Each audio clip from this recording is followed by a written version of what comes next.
1900களின் அந்த சின்ன சின்ன நாட்கள். வெயிலில் மண்ணு வெப்பமாக இருக்கும் நேரத்தில் தெருவிலுள்ள பையன்கள் எல்லாம் பளிங்கு கற்கள் விளையாடிக் கொண்டிருப்பார்கள். அஜய் என்ற பையன். அவனுக்கு மாரியோதான் ஹீரோ.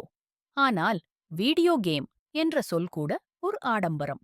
வீட்டில் வந்த டூர்டர்ஷன் தான் உலகம் முழுக்கத் தெரிய வைக்கும் ஜன்னல். மாலை 6 மணிக்கு சக்திமான் வந்தா எல்லாரும் மின்சாரம் போல நின்று பார்ப்பாங்க. மழை வந்தா காகிதப் படகு விடுவோம். மண்ணின் வாசனை வந்தா மனசு நிறைந்து போயிடும். லேண்ட்லைன் போன் ஒலி வந்தால் வீட்டிலுள்ள எல்லாரும் யார் பேசுறாங்க என்று ஓடி வருவார்கள். ஒரு சிம்பிள் ஹலோ கூட எக்ஸைட்மெண்ட்.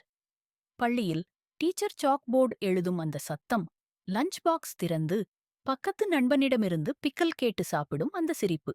இவைதான் வாழ்க்கையின் ஃபர்ஸ்ட் ஹாப்பினஸ். இரவு வந்தா தாத்தா கதைகள். ஒரு காலத்தில் கதிரவன் 40 நாட்கள் மழை பெய்யாம இருந்தான். அந்த கதைகளோடு தூங்கும் குழந்தைகள் இன்றைக்கு பெரியவர்கள் ஆகிட்டாங்க. ஆனால் அந்த 90களின் காலம். Half ticket bus right, Gold Spot, VCR cassette, street cricket எதையும் மறக்க முடியாது. அது ஒரு காலம் இல்ல. அது ஒரு உணர்வு. நம்ம காலத்து குழந்தை என்றும் மனசுக்குள்ளே உயிரோடு இருக்கு. எங்கள் சேனலை லைக் செய்து சப்ஸ்கிரைப் செய்யுங்கள்.